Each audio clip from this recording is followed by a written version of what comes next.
I'm the Cognitive Gamer, and this is PostGrad Movies. And this week it is X-Men themed. What is your favorite X-Men? Oh my God, that's a really hard Right, question. I'm going to start off hard. The hard questions here on this podcast. We really get down to the meat. Okay, what is my favorite X-Men? Well, Yeah.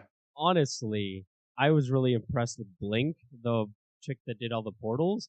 That was really cool. However, I'm not a reader of the comics, so I don't know all of the X-Men. But Did you watch the animated series in like late 80s, early 90s? yeah, I did. But Okay. I'm not as Okay. familiar with them as I would like. Oh, man. So it sounds like I will be talking about X-Men this week, while Cool Guy will have to catch up. Okay, fine. Who's your favorite X-Man or woman? Come on. Gambit. He's so cool. Really, Gambit? He was the shit in the animated series. Well, yeah, Oh, but me. Or the original Rogue. Oh, man. true. She was great. She had like a southern accent and could fly. She was great. Or Kelsey Grammer's Beast. But I think that's just me liking Kelsey Grammer. Good job. Yeah. Anyway, how was your week? It was good. I moved. I'm currently podcasting from my aunt's house, who I am currently staying with. They have a 3D TV, so I've been having fun with that Oh, really? and babysitting a lot. And Does the 3D TV work? Is it nice? yeah, Have you ever wanted to watch one of your favorite shows in 3D? No, but I mean, it's fun. All right, fair enough. American Dad in 3D, pretty lame, but I've been watching it. Call of Duty in 3D, actually kind of cool. Okay, wait a sec. So does the 3D TV take a show that might not be in 3D and 3Difies it? Yeah. Really? Yeah, it has like a 3D setting. You have to wear like battery powered glasses. That sounds like a whole lot of work. Not really. You press a button and then it gets all 3D-ish. But obviously, like, you're not going to get the coolest effects because it wasn't meant to be in 3D, right? Yeah, of course. But, whatever. Yeah. It's just fun to say. It's something I'm watching this 2D animated show in 3D. Right. Yeah. Yep. Good job. Yeah, I'm just. If I was an X-Men, that would be my power, to make all TVs 3D. I thought you were gonna say to make the world 3D, and I was about to try and punch him in the face, but you're not right next to me, so. I'm not. I'm in Connecticut. Yeah, exactly. Land of forests and rich white people. I was gonna say the forest, not so much. The rich white people I can see. Dude, it's like surprisingly country out here. Yeah. I was driving home last night from my aunt's house, and it is pitch black. There's trees everywhere. If there's gonna be a zombie apocalypse, Connecticut would be the scariest freaking place ever. Really? Yeah, because it's foggy a lot. There's a lot of trees, and like, you watch The Walking Dead, and they're running through forests a lot.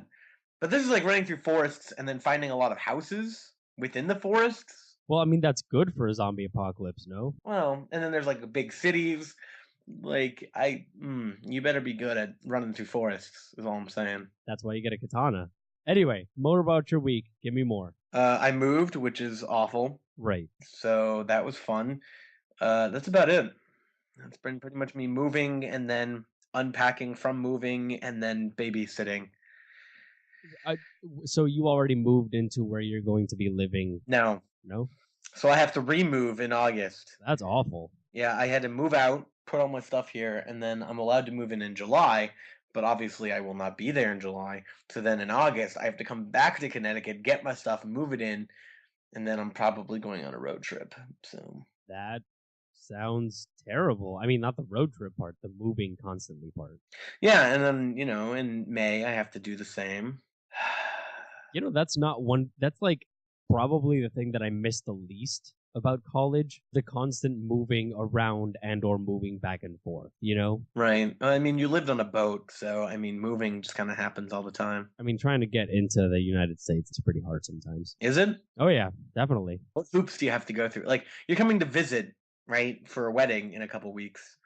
What extra hoops do you have to go through? Well, I have to jump through no hoops at all because I can just fly anywhere that I feel like, and the previous were jokes. So you don't have to. There's actually no hoops? There's no hoops at all. Zero hoops. Zero hoops. How about living in the U.S.?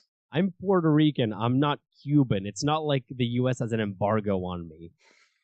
Seriously I though. don't know. You specifically, though, they might just be, America could just be like, keep them. We don't want them. Well, with this beard, I doubt they will let me through an airport without a very, very nice pat down. Are you gonna wear a turban? I will not. That would be awful. That- random checks everywhere is what would happen. Even though I This can is my model World War II grenade vest that I like to wear when I fly. It's good luck. Yeah, exactly. Yeah. You know how when you do like connections or whatever, you don't have to go through security again? Security would literally be waiting at the gate when I arrived just to check me again. That is how bad it would be. Or how good it'll be. No, that is not good. Is the Puerto Rican airport like a room where like people are smoking all the time? Is it like Casablanca? It's two rooms. One of them is where they're smoking all the time, and the other one is where people don't smoke. See, I was wondering, is smoking still really prevalent in Puerto Rico? Nope, not Really?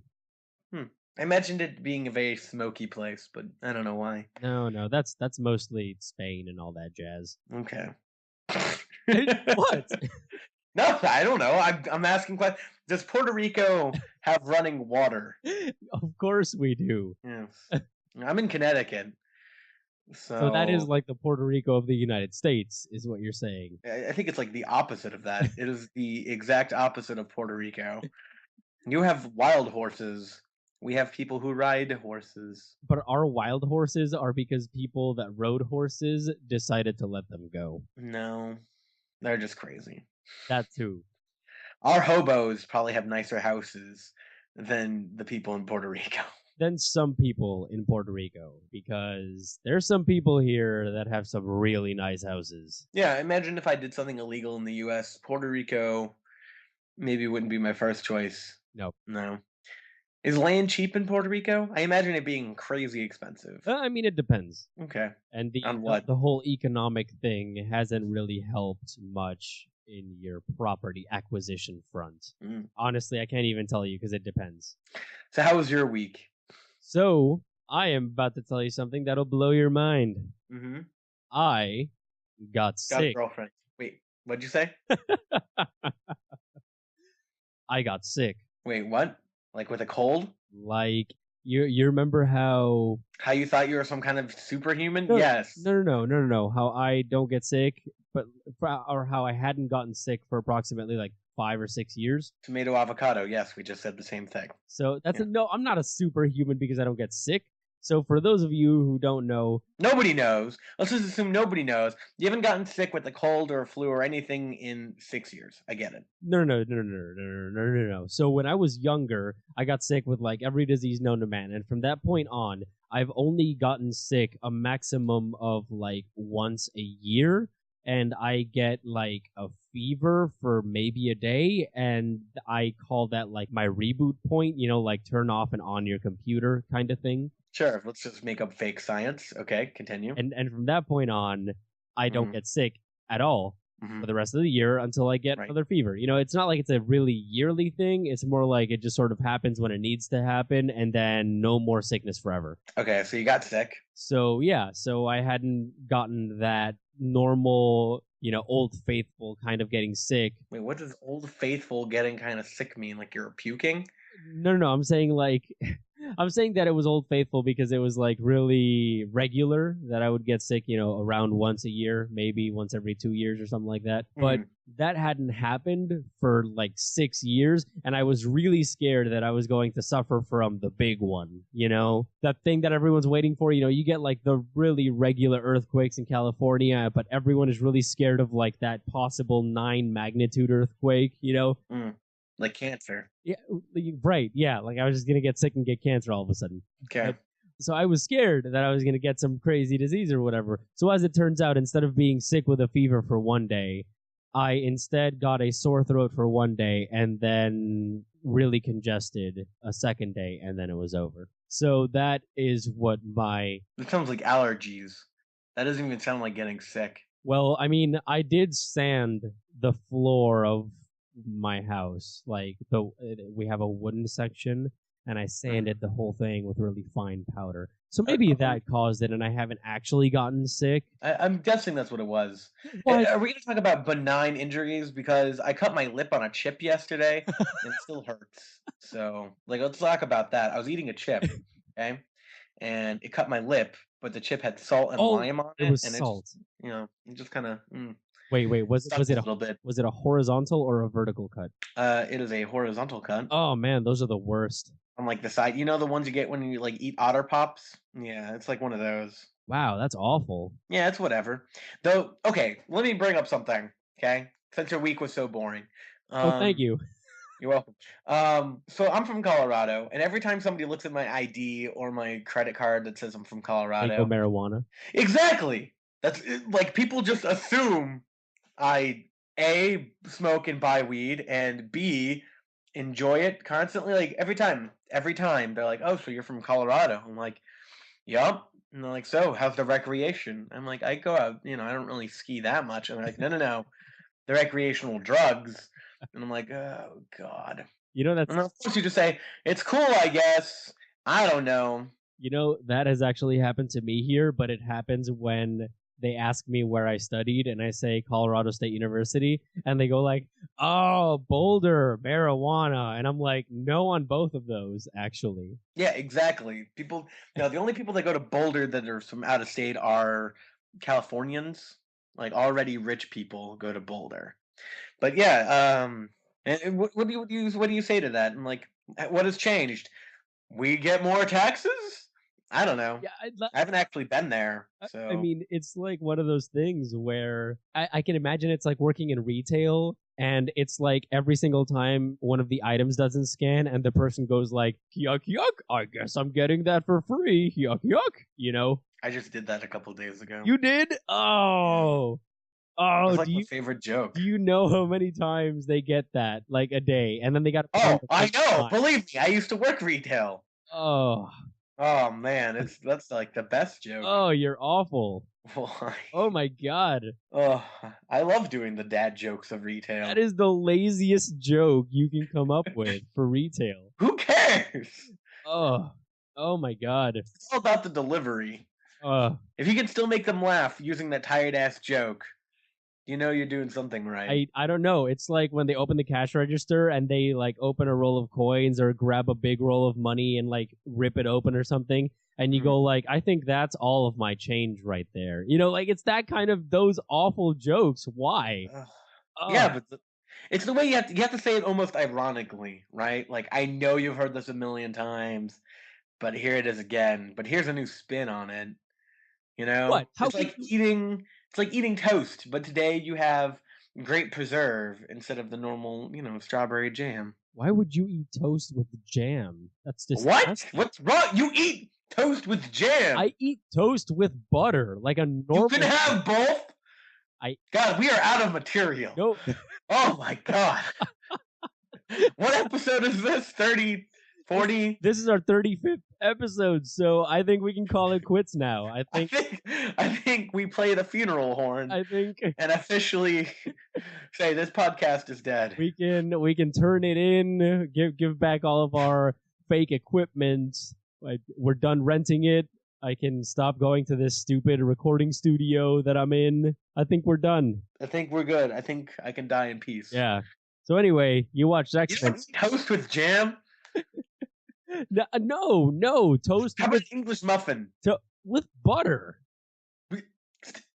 What do you eat with jam then? Nothing. I hate jam. How can you hate jam? I hate jam.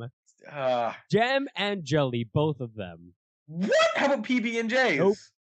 Oh my God. Nope. Oh my God. What do you have like when you're poor? Like what sandwich do you make? What sandwich do I make? Yeah. A normal sandwich. I don't like PB and J's, so sue me. How about peanut butter and honey? What? I've That's a never even delicious heard sandwich. of that. What? How about fluffernutters? I've heard of that, but no. But the, what What? the hell's wrong with you? Eat some goddamn sandwich. All right, we're moving. So we saw X-Men this week. So we saw X-Men this week. X-Men I bet Days of Future Wolverine eats toast with jam on it. X-Men Days of Future Past. On IMDb, it has a regular toast with butter is better than toast with jam. On Wrong. Rotten If you want to comment on this, email us or go to our Facebook page. Hashtag toast with jam. That's actually, yeah, I can see that hashtag maybe catching on. If you agree with me, hashtag toast with buttered toast. Buttered toast. Buttered toast. Buttered toast. So on IMDb, X-Men Days of Future Past has an 8.6 rating. On Rotten Tomatoes, it's got a 92 with a 98% top critic score. And on Metacritic, it's got a 74%. It is directed by Bryan Singer. It stars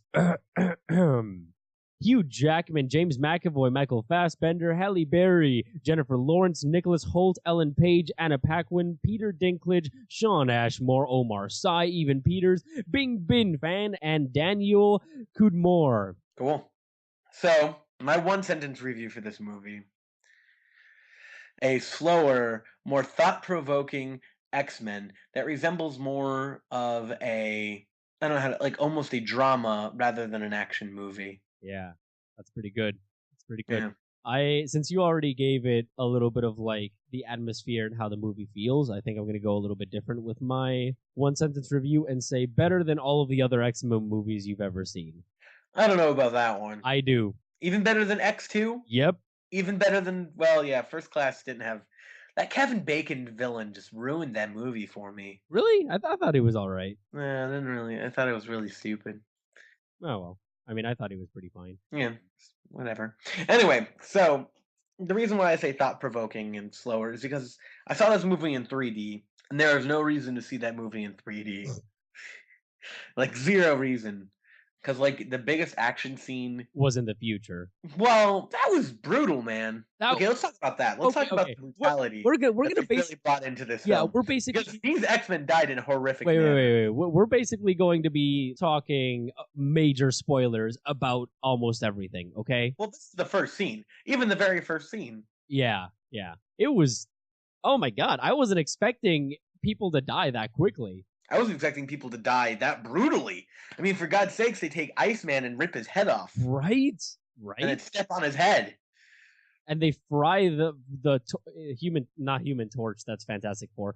But they fry Pyro's. He's essentially the Human Torch. No, that's not Pyro either. He's essentially the Human Torch. But yeah, they fry him too. Like, well, not fry him. They like blow his head off. You know. Right. It was crazy. They're stabbing everybody, and I loved how that one scene where Blink was basically like doing the portals, and oh, that was so cool. I was like, somebody's thinking with portals. It was so great because it was like the one dude was gonna stab, and it was coming straight for her, and she just like made a portal somewhere else, and the dude stabbed a wall or a column. Oh, it was great. That was really cool. Oh, the portals thing was that was probably. Somebody was playing Portal. Yeah, that was fan-freaking-tastic. Yeah, it was. Somebody on Valve worked on that movie. But I was just really surprised at how brutal it was. And because in X-Men, it's usually like, you don't usually see that. Right. It was. So it's cool that they can use it, but at the same time, it's kind of cheap as well because, obviously. Well, but so, but the thing is, the wonderful thing is that the poignancy of everyone's death, the feels that you got from it, the drama of it was not lessened because of the fact that they could travel back in time. You know what I mean, though? Right. It was still pretty brutal. And okay, this is why it's sometimes okay to have like 7 movies in a series. Because at this point in time, they don't have to worry about characterization or character development. Yep. They don't have to worry about they know what makes a good X-Men movie and they know what makes a bad X-Men movie. Yeah, that's true. So it's at this point, it's almost like they can kind of have full reign and they can go off on these kind of crazier stories because time travel is pretty complicated. It is. But they kept it very focused. They didn't really worry about characterization because you know who Wolverine is at this point in time. Yeah, they just had one scene where he was like, I'm Wolverine. I had sex with a woman, took a couple bullets, and knocked out 3 dudes. I'm calm. That's all you need to know. Exactly. And it's more about kind of like the human drama between normal people and mutants, and of course that message going on there. and almost like this mystery of what's going to happen. Right.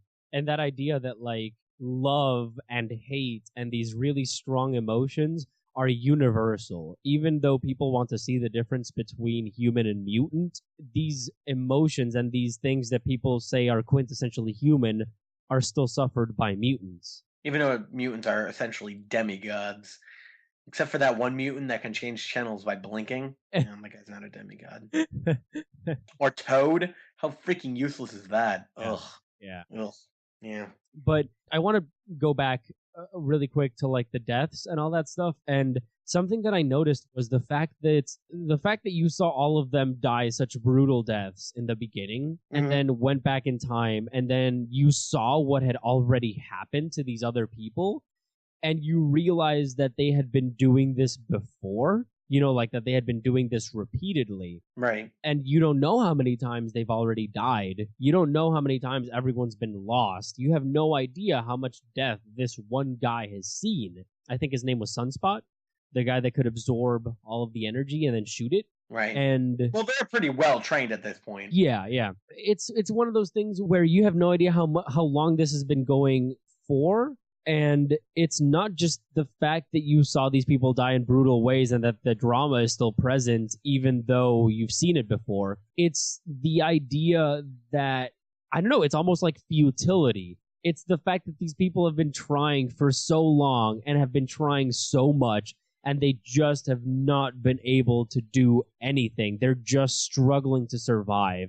It's like it becomes rote and routine to just see all of your friends die over and over and over again, which is awful. Like that, think about that. That's awful. Imagine that existence. Every like 48 hours you see all of your friends die, and then you have to send someone back in time to just do it all over again. Which makes you wonder, how did Professor X survive? Because he's freaking Professor X, dude. Got it. Okay, yeah, I mean, that makes sense. See, okay, so you want to get into spoilers now? Yeah. Okay, so spoilers. This is where spoilers happen. This is where spoilers happen. If I was Charles in the past and I came to Charles in the future, I think I would have been like, "Yo, where's all my hair?" I think you had more pressing things going on. Or like, "Whoa, I get a cool floating chair. Awesome, freaking awesome." I don't think that is the main point.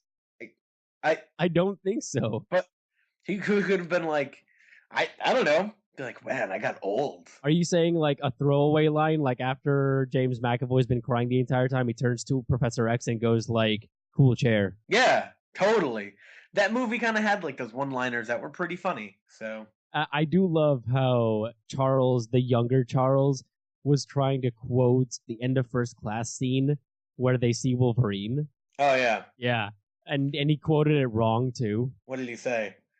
So in the actual end of credit scene, he says, "Go F yourself," and in this scene, he says, "F off." I think he says "fuck off." The one F word that's allowed in PG-13 movies was used up for that Are you scene. okay? Wait. That's actually a really good point. Did you notice that they had a lot more cursing in this film, and it was like PG-13? How much? It was like they said. Well, they didn't. They only said the F word once, though, and that's what's important. Well, they said the F word, but they also said shit a number of times. Yeah, that's fine. Yeah, well, You yeah, also notice that they were like smoking the entire time. There was a lot of smoking in that movie. There I mean, it was. was the 70s, so yeah, but still, okay, like there was way more cursing than I was anticipating, at least for a PG-13 movie. right. All right. What was your favorite scene? Oh, that is tough. How can you not say the really fast person? That's true. Yeah. Quicksilver scene. Yeah. That was They didn't call him Quicksilver, though, right? no, but that was Quicksilver. That was Right. easily the funniest scene in the entire movie. Oh, it was like the best action scene too. It was perfect. It was in every way, shape, and form that it could have been. It was perfect. It was, it felt so Perfect. free, right? Like no one tried to ruin this scene. This person had an image, and they did it exactly how they imagined it. Exactly. And it's like it's everything that you think you would have done if you were a young kid and you realized you could do this, you know? Totally. And also the actor is one of my favorites. Oh my god. Have you seen American Horror Story? Yes, I have. Oh my god, right? Oh. Yeah. He's one of my favorite new actors, I feel. Fantastic, fantastic. Oh, And so good. and everyone was really worried when photos came out of Quicksilver, and they were like, "Oh my God, Quicksilver looks steampunk." But that was taken care of when Wolverine was like, I know you older and different, you know? Right. So it's obvious that he's going to change, but it's really funny seeing him as just like a freaking punk, you know? Well, it looked like he was on the cover of like an old 70s space Yeah, thing, and I think that's what they are going for, not really steampunk. right. So Yeah, it was like his uniform yeah. It was that he made himself. God. That scene was so funny because for a second there, I thought that James McAvoy had gotten his powers back and he was just freezing time like Professor X tends to do. Well, I think that was the point. Yeah. And then all of a sudden you see him moving and you're like, what is even happening? He starts running on the wall. It was filmed so okay. Yeah, let me mention that right now. So I loved the fact that they used physical sets and physical action. Like it wasn't all right. CGI, you know? Like the sets when they were going to fight in the actual place where they were hidden in Mongolia or wherever the hell they were, Moscow. Right. Did you notice that like the buildings and all the sets and stuff were real? Oh, that was real. Yeah, it was great. Right. The camera would go from like the bottom to some of the mutants being on top, you know, kind of like gargoyles and stuff. That was fantastic. And I think a lot of action movies are now realizing that practical sets mixed with CGI looks amazing. Amazing. Yes. Because like you'd see like practical effects like sparks or whatever fly off the ground, but then you'd have CGI in there and it looks real. Yeah, exactly. It does. And that's part of the greatness of X-Men, I feel, because the costumes and the prosthetics, you know, they're all real. You know, all of the stuff that they're doing, it's right there. Like the dude that launched his tongue, Toad. Was that actually Toad in previously? I'm gonna guess it was the same Toad. Okay, because when he launched his tongue or whatever, like the dude's face, it's all prosthetics, you know, and it still looks great. It looks fantastic. Yeah. Some of the mutants, you know, they have scars, they have tattoos. Mystique, Raven, you know, they look great. It's I don't know. And then you mix it like you were saying with CGI, and it looks fantastic. So, what do you think of Dinklage? Peter Dinklage? Yes. Yeah. Yes. I liked him. However, it goes at odds with what happened. I don't know if it's an X3. I think it's an X3 where they show him still alive and he's a tall black man. I mean, so they switched it with a short white person. So I mean, with a mustache. With a mustache, yeah. Well, that was anything's possible. He looked great as a '70s character with the mustache. Right? Oh, fantastic! And I feel like he deserved more film time. He did. I've never seen Game of Thrones. Really? Okay. So I've only seen a few scenes with him, and he's a really great actor. But I think he deserved a little more film time. Yeah, that's true. Yeah. Screen time. Excuse me, not film time. Right. Yeah. Most of the screen time he got was basically him looking scared in slow motion as Raven was trying to kill him. Yeah, pretty much. That was like a good half of the amount that he spent on screen. Or yelling at Congress was the other half. But he's a great actor, and I think they did a good job. However amazing this movie was, it did, pointing out the Peter Dinklage thing, it did, I guess, sort of have a lot of plot holes because, you know, they did something great to try and fix everything that had been done in the previous movies, you know, to try and make it a sort of combined universe, so to speak, but they still left a couple holes undone. And it's funny because I was actually talking with a friend of mine a long time ago when this movie actually got announced that it was like Days of Future Past, and I was like, Days of Future Past, time travel stuff. And then I thought about it and I was like, wait a second, spoilers. I was like, wait a second, and I theorized with him. I said, I think the reason why they're doing Days of Future Past now is because they set up First Class. They already have all of the previous actors from X-Men. So what they're going to do is they are going to essentially rewrite the entire X-Men history so they can start fresh, and they can have all of these characters that were previously dead, like Jean Grey and like Cyclops, have them come back. Which, by the way, was wearing Oakley's. What a D-bag. I know, right? He's the worst. I saw him and I'm like, why?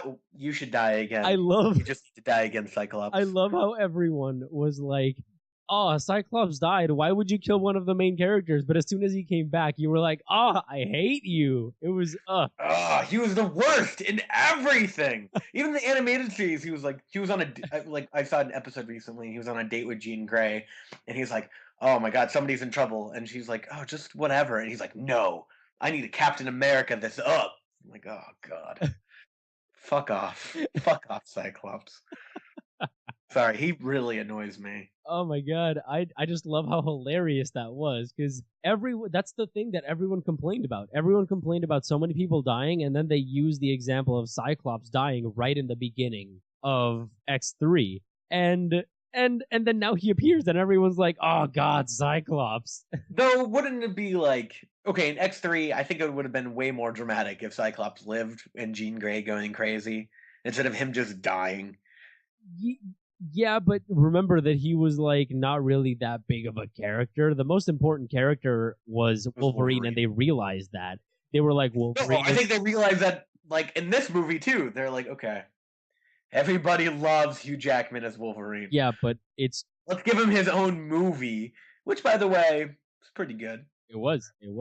How? Also, wait a second. Pause. That's another problem with the plot of this movie is how the heck did Wolverine get his claws back after the Silver Samurai cut them off? They grow back. It just takes a while. His claws, the adamantium claws, grow back? No, he didn't have adamantium claws. No, he no, had no. bone claws. No. I'm talking after the Wolverine. Remember, the movie chronology goes X-Men First Class, X-Men, X2, X3, and the Wolverine. Oh, you mean... Yeah, when the Silver Samurai cut off his claws. I mean, it was 50 years in the future, so who knows, right? It could have been stainless steel. Right. Right? I was just assuming Magneto did something about that, but also another bit of a plot problem. How the heck is Professor X back after he got disintegrated by Jean Grey? That was revealed in the end credits of X3. He remade himself.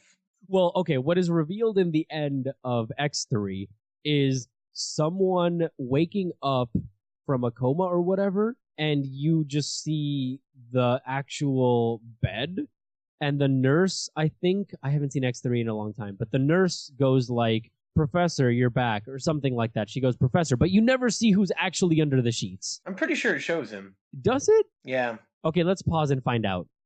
So basically what happens, I just watched the scene again. What happens is almost exactly what I said, except it's reversed. So the actual person walks in, the nurse, she walks in, and you have the camera panning forward, not panning forward, but just moving forward. And you get a shot of like the side of the person. You don't really see them. The person just turns their head, and then the camera moves up, and you get a shot of the nurse only. And the person says, "Hello, Moira," or something like that, which is the nurse's name. And the nurse gets all scared and goes, "Charles." And that's it. You don't see the person. Okay. So he basically transferred his consciousness into another body. He didn't just remake his body, okay? And then in the end credit scene, I think it was of Days of Future Past, was when he shows up and he freezes time when Wolverine gets beeped in the random airport security or whatever, and he appears and he goes like, "Professor X, I thought you were dead," or something like that. And Professor X goes like, "We all have gifts." That's it. That's the only explanation we get. So I'm reading it. Apparently, he transferred his consciousness. Yes. So his consciousness was alive. Yes. So how did he get his body back is really the question. Exactly. It's theorized either Professor X has enough power to somehow reassemble a body around his consciousness, or he has a clone. I mean, that would be the other version of it. Or somebody literally like revived him. But he literally got disintegrated. Or we can just say Bryan Singer didn't agree with the end of X3. Well, he didn't have his hand in making that movie, so right. So either way, whatever. Professor X is back. We're gonna blame it on supernatural things. Who cares about the plot holes? I just care about the future. So now they're either gonna reboot it and they're gonna have it like have all the human drama again, which would be pretty sweet using all the same actors, or do you think it's gonna go off of what the end credit scene was? Okay. Which was time traveling, like essentially Three Musketeers style, stopping crazy powerful mutants throughout time. Wait a sec.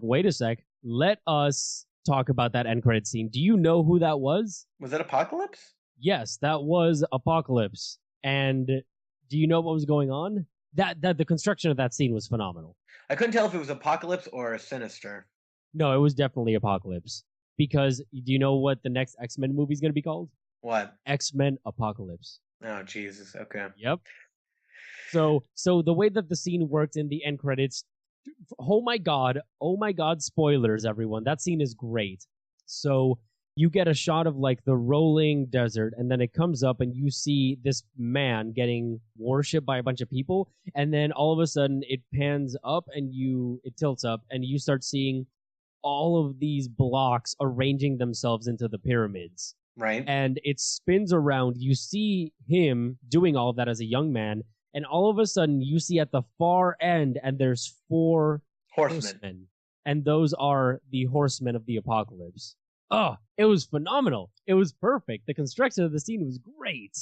Are they the 4 horsemen of apocalypse, or are they X-Men to stop them going back into the past? No, they definitely are. They definitely are. I mean, they've got to be the horsemen of the apocalypse. Like, I know I know that Angel has been a horseman. You know, the horsemen of the apocalypse are basically people that he corrupts to do his bidding. Right. And he goes through corrupting different individuals. So it's going to be really crazy because you can get a lot of character drama if you apply the corruption idea to a bunch. So do you think they're going to put Apocalypse in the future? Not in the future. No. It's already been, all of this stuff has already been rewritten. So they can do whatever the heck they really want. Well, I mean, yeah, or are they going to time travel again? I don't know. No, they're not going to time travel. I think what they're going to do is they're going to say that the time travel has awoken Apocalypse because he goes through hibernation stages, doesn't he? I have no idea. I'm pretty sure he does. I'm pretty sure that I remember. Okay, so Mr. Sinister. So no, usually he has to be like resurrected, which like Mr. Sinister usually goes through. That's what it is. Okay. I knew he was connected to Sinister somehow. I'm pretty sure that he just has to be awoken and all that. But this guy is. Let me just give everyone that is not familiar with Apocalypse a really good description of him. He's basically the most powerful mutant in the world. He was the first mutant, which is what they were saying in a different language in that scene. When they were worshiping him, they were calling him the first in another language. And he is the first mutant, and he's also the most powerful one. So, like, this guy can literally change matter, okay? And when I say change matter, I mean he can make someone turn into stone. The guy can, like, fix his internal organs. He can change his shape. He can rematerialize himself. He can bend the fabric of space-time with matter. And in the comic books, this guy gets technology and advanced stuff from aliens, obviously, as Marvel loves to do. He gets technology from aliens and he gets like super armor and it enhances his abilities. And the guy is ridiculous. So if you thought Jean Grey's powers were insane, just wait until Apocalypse. Which will be 2 years from now? Hopefully. Oh, I'm so ready. Do you think they're going to have like another movie in between, like a Wolverine, but this time it's going to be like a Cyclops or some garbage? No, a Cyclops. Just him being a D-bag the entire time. Oh. Yeah. So in early history, there is time traveling to stop Apocalypse. So that is not uncommon. Well, we'll see where they decide to go with it. But yep. I mean, it depends. That was like the very first time Apocalypse, and then modern era is the one with the horsemen, and then there's future ones as well. All right. So anyway, tell me. Yep. For all this movie, watch, not watch, ratings. You should watch it, but don't watch it in 3D. Yeah. Okay. I'm going to say that this movie deserves a higher rating than the normal people gave it on Rotten Tomatoes, which is a 91, 92 or so. I agree with that one. It's about 90. No way. It is the closest thing to like superhero movie perfection that you could. Yeah, but I'm not comparing it to other superhero movies. I'm comparing it to other movies as well, and I would say it's about a 90, which is pretty great praise for a comic book movie. Yeah, but I still think that it is way. It is the Dark Knight of X-Men. Come on. It is the Dark Knight of X-Men. I would honestly give it a 95. It is that good. It is that good. The top critics give it a 98. I would not go that high because, even though it is the best comic book movie I have ever possibly seen next to Dark Knight, I I don't know. Like something is stopping me from saying the movie's perfect. Because I would say like Dark Knight is like a 95. This one is like a 90 to 95. I would put this movie almost on par with that. That's why I'm I saying don't know about that, man. Dark Knight was I perfect. enjoyed Dark Knight a lot. I know, I love Dark Knight, but this movie was just so good.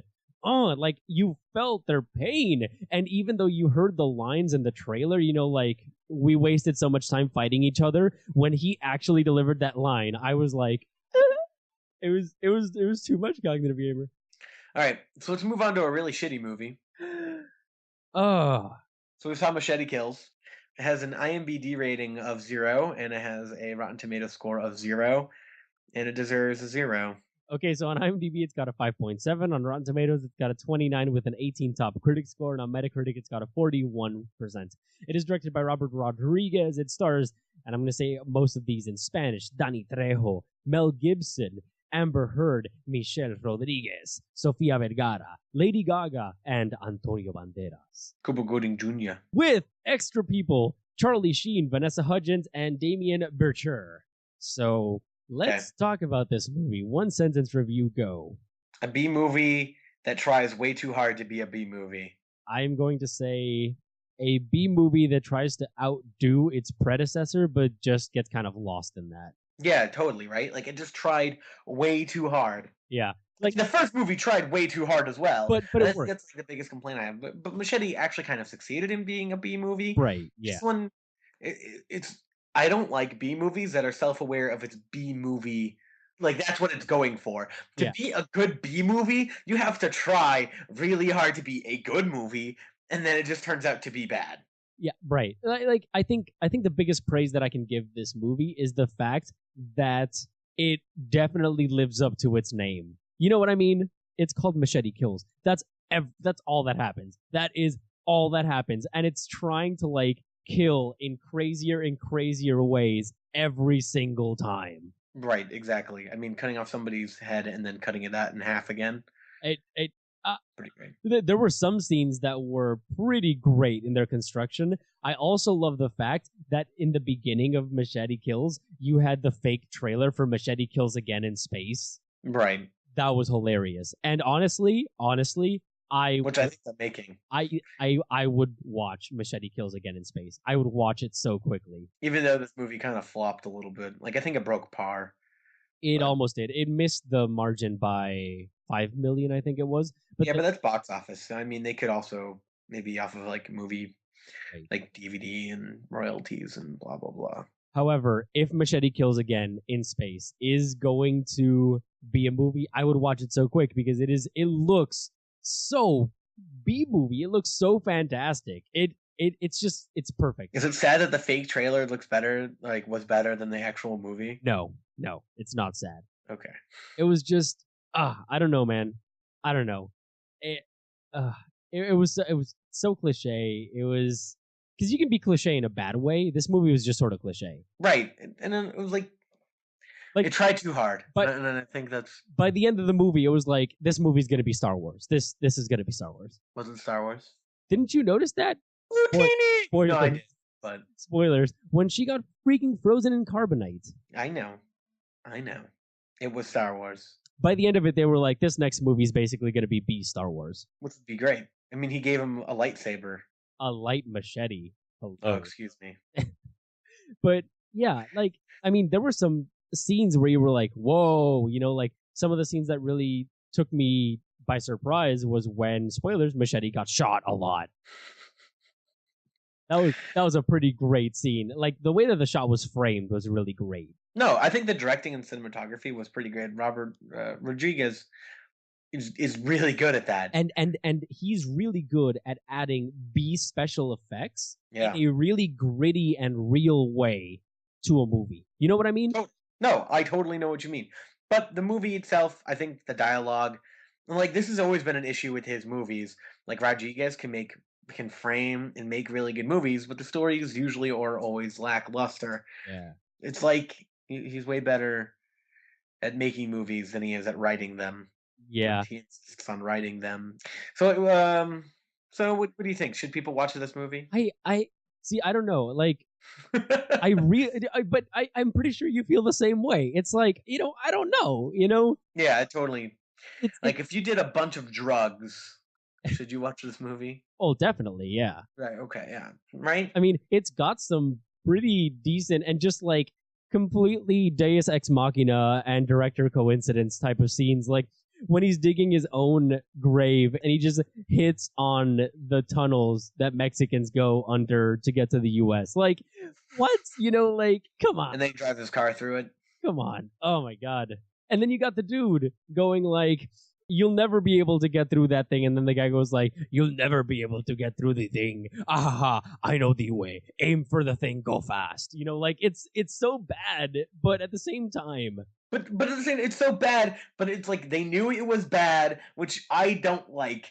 But at the same time, it was like I don't know. It's really I don't know what to do with this movie. Right? Like, because the movie was not very good, but at the same time, like the first movie was pointless, but that was the point, This movie was just kind of pointless, but it was kind of fun sometimes. I don't know. And kind of the point. I Its point is to be pointless, like a machete. Wow. And yeah. Okay, what was your favorite machete moment? I really love Mel Gibson as the main villain. He was pretty much anything with him. He was a pretty great main villain. If I was, right. If I was to cast a crazy villain, it would be Mel Gibson. It would be, yeah. Yeah. And now he's basically Darth Vader, so. Right. I mean, he has laser guns. Yeah. And okay, so my favorite machete moment was when they were running, like Machete was killing everybody in the random restaurant where they were at when they were surrounded, and he's running out or whatever. And all of a sudden, one of the people that was watching them the entire time goes like, machete! And he throws the axe at him, and it just flies. Machete catches it in the air and throws it back at him. Oh, I don't know why, but that was just hilarious to me. Ugh. That was. I don't know. I still think his favorite kill was in the first movie. I think it was in the first movie where he like uses somebody's intestines to swing through another window. So I don't know if anything can top of that. Yeah, to escape the building, he just like grabs the intestines and rappels down into the next floor. Oh, yeah, nothing can beat that. Well, nothing can beat that. Well, I know, but I'm talking about the main machete kill, or like the favorite one in this movie, not in the other movie. The other movie had a lot of really funny ones. Yeah, I think that was kind of missing in this one, right? Like, I don't know. I like Lady Gaga. That was cool, I guess. I didn't. I thought she was kind of blah or whatever. She didn't really add much of anything. Nope, except Lady Gaga. Yeah. Yeah. And when she appeared for the first time, they started playing some weird like techno pop. I was like, did Lady Gaga seriously compose a song for this movie? Yeah, she probably did. No, she did. Wow. All right, so no, wait. And I want to mention one more thing. It is a serious opinion of mine. It is that this movie has done more for feminism, or these movies have done more for feminism than basically all of Hollywood ever. Because more than half of the cast of these movies are women, and they all kick ass. Yeah, but they're also kind of exploited. Well, but see, the thing is, it's because they come from histories of like hating men that they are the way that they are, and that they do the things that they do. Their sexuality is not exploiting them as objects. It is using their sexuality to lure men in through their own choice and then hurt them and kill them. Like, it's using men's weaknesses. I still think that's a little exploited. I don't think so. It's using men's weaknesses against them. It's saying that men is the weaker race, and that's why they can do this, and that's why they can be leaders. Which is a fair point. I mean, yes, they're running around in skimpy outfits, and they're shooting machine guns from their breasts, and they're humping the air and shooting shotgun shells. But, I mean, the point still stands. These movies are fearless in the way that they treat women and the way that they are really terrifying. They are really, really powerful and really great at what they do, except for that blind fighting scene. That was just stupid. Yes, it was. Right? Her good eye. Like, it was one of those things where it's like, oh, I can all of a sudden block all of your blows, and then I'm feeling the air because I can't see. It was bad. So you excited for Expendarella's then? No, probably not, because it's not going to be able to do this, I don't think. I don't know. Expendables 2 definitely tried to be women are amazing. So I mean, it did, but... And then Expendables 3 has like half a female cast now. Yeah, but we'll So, see. We'll see. We'll see how it goes. oh, totally. No, But yeah, okay. So Machete Kills, I'd probably give it a 30%, but at the same time, it's like it's almost so bad it's good, but at the same time, it knows that it's so bad that it kind of wants to be good. I don't know. yeah, I would give Machete Kills maybe like a 35 or a 40, if just for the machete hooking onto the helicopter propeller things and spinning around and chopping off everyone's head. Ugh. All right, so moving on to new on DVD and Blu-ray and theaters, we have Endless Love on new on DVD and Blu-ray. Obviously, first, Endless Love, Run and Jump, Cheap Thrills, Gambit, A Birder's Guide to Everything, Journey to the West, Conquering the Demons, and The Travels of Cate McCall. So, yeah, it's a kind of whatever week for DVD and Blu-ray. And we have in theaters Maleficent, A Million Ways to Die in the West, and all of these next ones are in limited release. Night Moves, Filth, We Are the Best, Korengal, and The Grand Seduction. I would like to see Filth because it has James McAvoy and it seems really cool, but obviously, yeah. Anyway, we were talking about which one we want to see, and we were going to go with A Million Ways to Die in the West. And I think, okay, my opinion is that Maleficent is going to be exactly like Oz the Great and Powerful. It's going to be a prequel movie trying to explain the bad guy in another movie, or a hero or whatever in another movie. And it's going to be decent, but it's not going to be very good. And A Million Ways to Die in the West is going to be a crappier version of Ted that tries to be so much like Family Guy that it fails. So either way, we're fucked. Yes. I mean, that's the way that I'm seeing it. Like, A Million Ways to Die in the West just seems like the kind of movie that is a bunch of gags that could have been SNL type gags. Mm-hmm. And instead of using the power of his cast, he's using himself, which doesn't work very well. And it showed all the funny things in the trailer, which kind of happened with Ted in the showing all the funny things in the trailer. No, it didn't. And that was kind of sad. Yeah, it did. It showed most of the funny things in the trailer, at least the things I found funny. But I thought that movie was pretty consistently funny. I mean, ish. It wasn't my favorite movie. It was a decent movie, maybe like a 60% or something like that. Yeah, way better than anybody anticipated. Oh, yeah, for sure. I don't know. Maybe we should go to see Maleficent. I don't know. Well, we'll decide. I don't know. I don't want to see any of them in theaters. We'll decide and we'll let you all know. Maybe I'll go to the Pendereria and see if they have it already. we can watch it or something, and we'll let you all know on Facebook. So follow us on Facebook. All right, so news? Yes. Moose, because it's cow news. Cow news. I got the cow news. I'm all over that cow news. Oh, okay. You're done. I was interested in your little thing going on there. Oh, no, that was just Phil. Okay, what's up? Okay, great. So, yes, moving on to news. But if you want to remember, the Facebook page is facebook.com/postgradent or postgrad entertainment. You can find us. Anyway, we have some news here, which is sadly, I shed a tear. Edgar Wright has left Ant-Man as the director. Oh. Yeah. And he's co-director, right? No, he was the director. Okay. And he's probably, I would say, one of the greatest comedic directors in recent history. Or action. Right, yeah. Like, the guy directs so well, and he uses the framing and on all the camera movements to make comedy in such a way that it's crazy. Not just that, but this guy has been working on Ant-Man since 2006. And the reason why he left was because him and his co-writer had been writing the script for Ant-Man, and they had a pretty decent script. They had a good script going. They sent it to Marvel, and Marvel was like, no. They rewrote it, and they sent it back, and it had lost everything. It was basically a completely different movie. And Edgar Wright was like, I can't do this.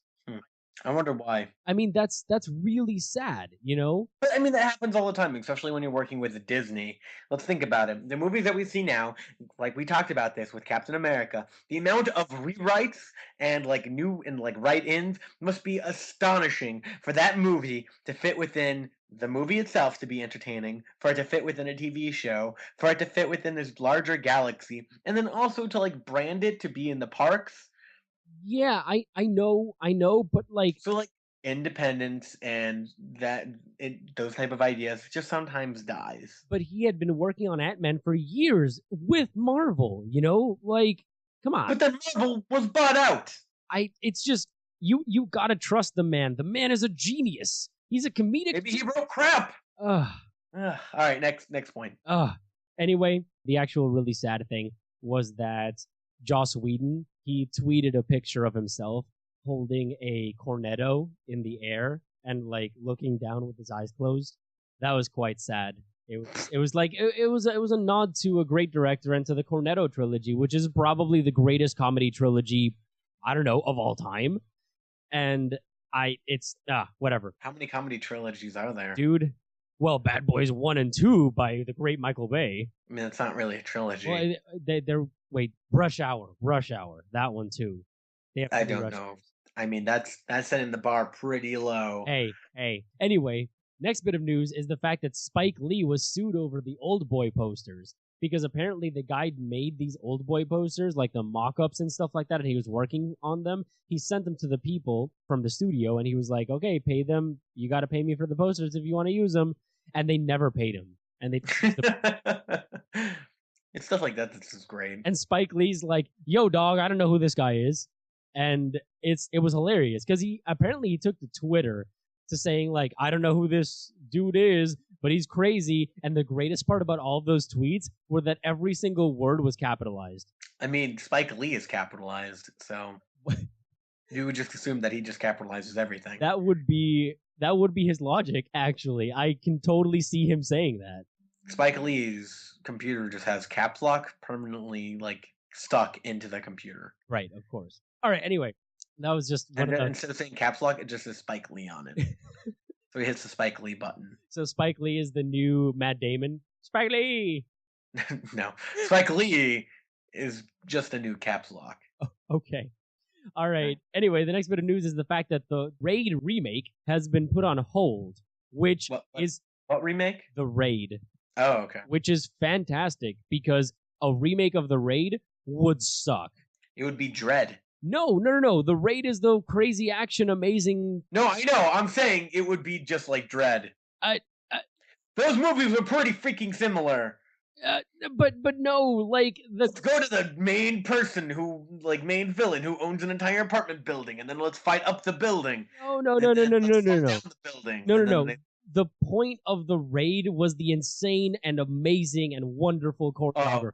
Yes, I agree. Which would be completely lost in the camera shake and the terrible editing that a remake would do. Maybe. Or maybe it would just be the same movie, just dubbed in English. They already did that. Okay, and it was terrible. Yeah. So that dubbing was really bad. Honestly, I really hope that this movie stays on hold indefinitely, because it is going to suck, okay? It is going to suck if it's made, and I'm calling it right now, everyone. Right now, okay. You heard it here first. It's gonna suck. All right, next story. All right, next bit is we have 2 trailers. First off is the one on top. You should check that trailer out and let me know what you think of that. Okay. You want to talk about it? Okay, so the trailer that he just saw was for The Equalizer. Again, as per usual, the links are in the description to the YouTube videos for the trailers. So, what did you think? The Denzel Washington subgenre of Don't Piss Off Denzel Washington. Yeah, and I was thinking that same thing. It's the genre of Don't Piss Off Denzel Washington, or we will rip off scenes from Sherlock Holmes. Yeah. Right? Kind of. But that's basically what's going on with the timing thing. It's like, okay, so I see one dude, I see another dude, I see another dude, I plot my movements, and then I hit them all in a row, and I win. It's exactly the same thing, except without slow motion. I like the slow motion, though. I did like the slow motion as well. Yeah. So, I mean... Yeah, I mean, pretty much. I mean, it's a Book of Eli without a smart twist, so... I mean, Book of Eli was decent. It wasn't a great movie. The cinematography was beautiful, and it was fantastic. But, overall... It was pretty good. The movie was all right. I mean... For an action movie, it was pretty good. Okay. Yeah, you're right. Yeah. Okay. Next trailer is for The Big 6. Have you seen it? Big Hero 6. Big Hero 6, yes. No, I have not. Okay, so click the third link, actually. All right. So, what did you think of that trailer? Mr. Incredible trying to fit back into a super suit. Yeah. Yep, exactly. But it looks good. I mean, it looks cute. Yeah. And it looks funny too. So that's I mean, it just kind of sets the tone, right? Like it doesn't really show anything else. exactly, which is always a good thing. Yeah. It gets you ready for the movie, giving you the animation style and the type of stuff that they're going to try to go for. And yeah, You know what it's gonna be? It's gonna be Bolt all over again. hey, Bolt was a great movie. Bolt was pretty good. Yeah. I'm not saying it was a bad thing. I'm just saying. All right.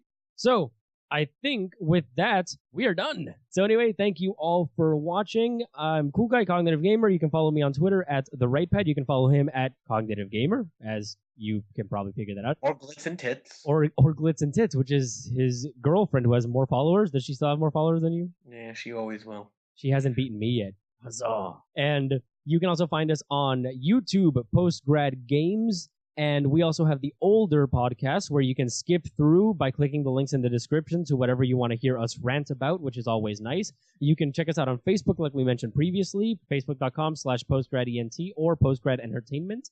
And you can also email us at postgradentertainment@gmail.com. Please send us like Netflix movies, all that jazz. Let us know what you thought of episodes. Rate us on iTunes. We're also on iTunes. All that fun jazz. And thank you all for listening, and we will catch you next week. Bye.